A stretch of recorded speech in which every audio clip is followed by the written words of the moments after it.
as you look at this graph, it is showing that the pandemic in Kiruhura District has entered an acceleration phase.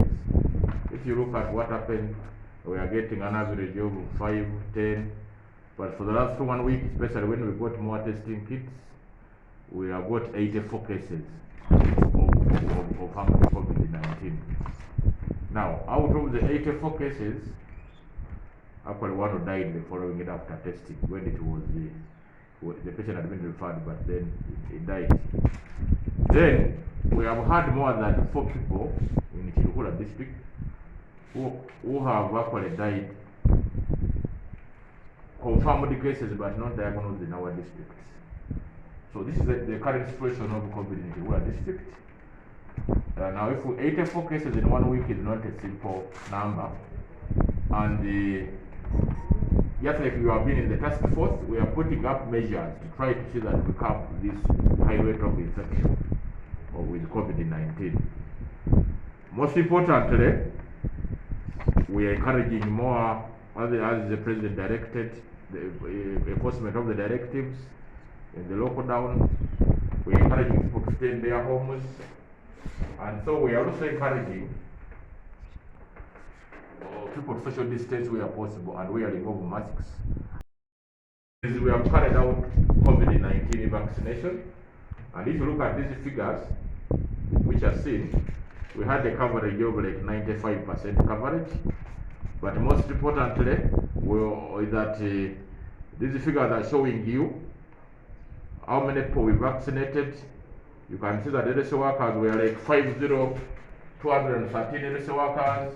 You can see that the elderly people were 1,427 vaccinated, and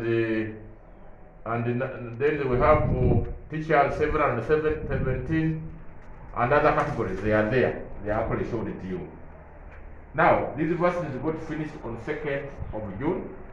I'm happy to announce that today, this morning, we have received the second consignment of 570 doses for people who are due for the second dose.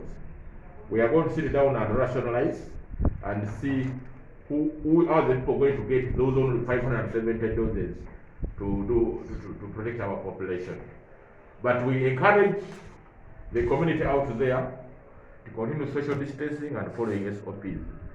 And the same message which we are saying, it's only you and me to protect yourself against COVID, not the government, not anybody. So we encourage the community to be more responsive in protecting themselves against this pandemic. In Kiruhura District, we also have an outbreak of Rift Valley fever. Rift Valley fever, which broke out in Chinoni, if you look at this graph. And so far we have 4 confirmed cases. 4 confirmed cases of Rift Valley fever. 1 girl of 19 years died, but the rest of the 3, they are alive, and we hope they'll be able to survive.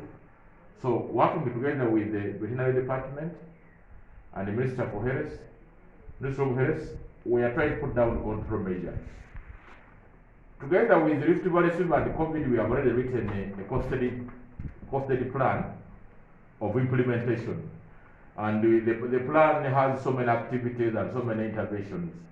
Actually, the cost of the total work plan is 2.9 billion shillings. We are appealing with stakeholders and government to be able to support that budget, such that we are able to intervene and protect the population and the community. We have also sent our orders for supplies a week ago to get us both Rift Valley fever and COVID. And tomorrow I'm dispatching my national medical stores. I'm told the supplies are ready. So the most important thing is that let our population know that they must be able to be aware and alert to protect themselves against both the coronavirus and Rift Valley fever. Rift Valley fever, unlike the coronavirus, it comes from animals. Actually, in that area in Chinoni, we realize that we are some animals which also have Rift Valley fever, and working with the DPO, the Education Officer, is working with the Minister of Maif to work on the animals, control the Rift Valley fever there. As I'm also working on the human beings, but and just like the way Rift Valley fever is transmitted, it's transmitted either by a mosquito, which bites the animal and brings it to a human being, or it may be transmitted by people who are touching the meat of those animals which have been infected, or through the milk, uncooked milk. So we're encouraging people to avoid, especially desensitizing them, to avoid getting in touch with those kind of body parts of animals with their bare fingers. We encourage people to avoid eating uncooked milk, half-cooked meat, and partially cooked milk. Though on the other side of the mosquito is a bit sensitive and difficult, we are working with the veterinary department to see that that transmission curve is actually controlled and cut down. We are doing a lot of community mobilization and sensitization, but also we need funding and support for that area. Thank you. Since by now we have like 4 or 5 infected, my message is this is our profession. This is why you see me here on the front line in my court. What we are trying to encourage the rest workers, like we did, first of all, we want all of them vaccinated with first and second dose. You can see, if you add rest workers, government and private, we have like 300, but now you only have 213 who vaccinated the first dose. So we are encouraging all of those who remained unvaccinated to really turn up for full vaccination. The people who are due for the second dose, the rest workers, we are going to consider them as number 1 for the second dose, those who are due, to offer them more protection. 2, we are encouraging them, like you see, always put on a mask. Are you getting me? Always put on a mask, always social distance. And what we're also encouraging, like you saw before you came in here, to triage. Let the patients be far away from you before they come to you, and then they are able to screen with the temperature charts. Such that these patients don't, you are able to triage and you see coughing patients and they are easily moved away. You don't interface with them for so long. Are you getting me? The use of a temperature gun, you can easily identify somebody who has high temperature. So we are trying to encourage our health workers to use what we call infection prevention methods. We are avoiding sanitizers in various parts to clean the tables and everything to protect them. But just like we are saying, is when one is infected, which is part of our day-to-day life, let us not lose hope. We are trying to carry out a lot of counseling. We shall use psychiatrists to counsel more health workers to know that, first of all, to know about prevention, but also to know that if you are infected, you can live quality life. We have not had any deaths from health workers, but you also realize I'm a president of DHO of Uganda. We have already lost 2 DHOs, including DHO Kiruhura, and recently we lost the DHO of Canada. That's a bit unfortunate, but we are encouraging government and everybody to make sure that protective gear and equipment is available easily to the health workers, to make sure that when we are fighting this war, we are actually protected from this enemy. Thank you very much. As usual, we have said all the guidelines as given, the directive given by the president must be implemented to the dot. The other issue is that all stakeholders must play their roles and ensure that we as a district get out of danger, because this is a district number 1 which should remain number 1, free from diseases. Back to district and you are all aware that we are now in this crisis, which has affected maybe the entire country. We are also vulnerable like some other sub-counties. COVID cases have been reported. Death has been reported, but we have also registered some recoveries, especially with the COVID patients. And we are managing